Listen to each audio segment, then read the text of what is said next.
आजिर poster आम स्वप्न संसार विषय कहबू कारण स्वप्न प्राय समस्त देखती जहाँकि मनुष्यर भाग्य विषय अनेक संकेत दे था। तेबे चलतु से सब स्वप्नर अर्थ जाणीना। एक नंबर स्वप्न रे भगवान शिव को किंबा शिवलिंग किंबा मंदिर देखिले ता अत्यंत शुभ संकेत होता है। यार अर्थ आपंकर कौन बड़ काम पूर्ण होगा जाऊँगी। यहीपरि स्वप्न आसिले शिवलिंग रे रुद्राभिषेक निश्चय करूँ। ए स्वप्न मान रही ता आपण जीवन में अनेक शुभफल आणव। 2 नंबर आपण घर को कौन बंधुबांधव आसुवार देखिले किंबा आपण कौन बंधुबांधव घर को जाऊर देखिले जानी नियंतु जे आपण को नूतन अवसर मिलवा को जाऊँगी। 3 नंबर स्वप्न रे माता पिता देखा जिबा अर्थ आपण करुथिबा चाकरी जरिया मान सम्मान एवं प्रतिष्ठा प्राप्त हेबो। 4 नंबर स्वप्न रे जेजेबापा जेजेमा किंबा अजा आई नजर आसिले जीवन रे सुख आसिबार संकेत अटे। 5 नंबर स्वप्न रे जदि आपण स्वामी किंबा स्त्री को देखती तेबे यह अत्यंत शुभफल देता है। यह व्यतीत जदि आपण निज शिक्षक शिक्षयित्री को देखिले मध्य शुभफल प्राप्त होता है। 6 नंबर स्वप्न रे निजर विवाह किंबा अन्य काहारी विवाह को जाउथुवार देखिले यार अर्थ बड़ संकट आसुची। कौन सी दुख सूचना आपण को मिल पारे किंतु विदाय देखिले स्वप्न देखिले ताहा शुभ होता है।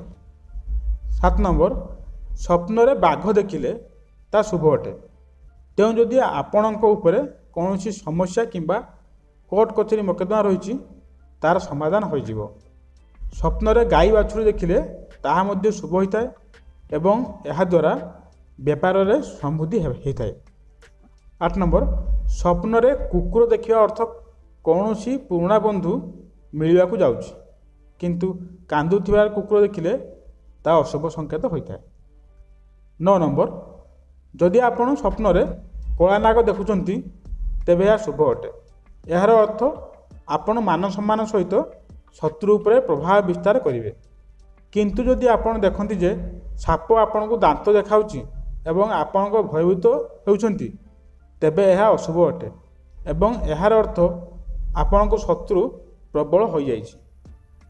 10 नंबर स्वप्न रे एकाधिक साप देखिया अर्थ आपण को शारीरिक संपर्क स्थापन करार इच्छा होउछि। स्वप्न रे घोड़ा हाथी एवं माछ देखिया माता लक्ष्मी प्राप्त करार संकेत अटे। 11 नंबर जदि आपण स्वप्न रे काहारी मृत्यु देखुचंती तेबे यार अर्थ आपण जीवन में बड़ समस्या दूर होगा जाउछि। काहारी आत्महत्या देखिया अर्थ आपण जीवन में किसी समस्या वर्तमान प्रबल हो जाइछि जहाँ को आपण आउ सह्य करि पारु नाहंती। 12 नंबर जदि आपण कहार हत्या करथुवार देखंती तेबे यह धोखा खाइबार संकेत अटे सचेतन होइजिबे। 13 नंबर स्वप्न रे अग्नि देवता देखिबा अर्थ खूब शुभ अटे। यह अर्थ आपण को निजर अटकी रही धन प्राप्ति हेब। 14 नंबर जदि आपण निजको पूजा पाठ कर देखती तेबे समस्यार अंत हेब किंतु केउठी धूआं देखिले व्यापार रे क्षतिर संकेत अटे।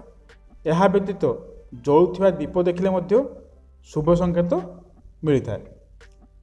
15 नंबर स्वप्न रे दांत भांगुवा देखती तेबे यह अत्यंत अशुभ होता है। यह व्यतीत आपणकर भाई भौणी कौन प्रकार समस्या आसीपारे। स्वप्न रे आपण नख काटुवा देखिथिले यह अत्यंत शुभ संकेत अटे। आपण को आमर ये पोस्ट केमिति लागिला कमेंट माध्यम जनइबे।